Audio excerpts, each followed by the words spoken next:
Thank you, Speaker. I was sitting up in my room and I wasn't going to come down and debate this, but I hear everybody talking about southwest Sydney. It's the area that gets pushed to the side so often, and it affects millions of people every day, people that are being pushed to live out there without the infrastructure that they need. It's a chronic lack of investment, and it's a shared responsibility, I have to say, of both major parties, both the Liberal Party and the Labor Party, in allowing this inequality to persist. Western Sydney, as we know, is one of the fastest growing regions in the area. I see thousands of houses coming to my electorate every day, with small business, young families trying to build a future. Southwestern Sydney has become the backbone of essential workers, migrants and industries that keep this state running.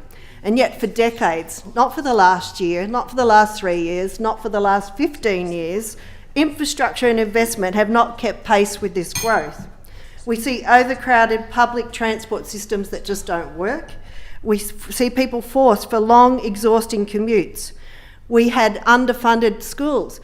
My area is as big as the whole of Sydney metropolitan area, and yet it only had 2 public high schools since 1958. And think how many thousands of people have shifted into that area in those years. We now have, next year, the first high school since 1958, and students looking forward to going in there.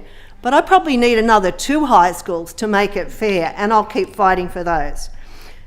In hospitals, the hospitals are struggling. So I have hospital, one in Barrel, one in Campbelltown.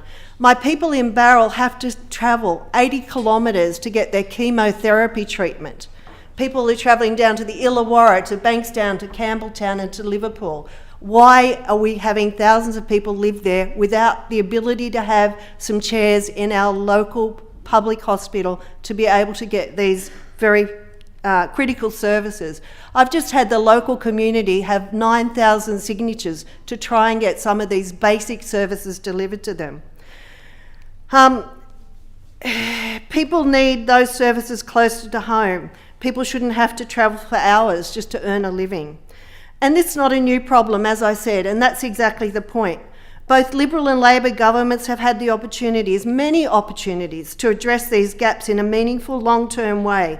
There have been announcements, ribbon cutting, and I saw the big cheques that went up before the last election, and I've been trying to plug some of those because they were simply just election promises. They weren't actually something that was ever intended to be delivered, but it's time that we actually get some delivery.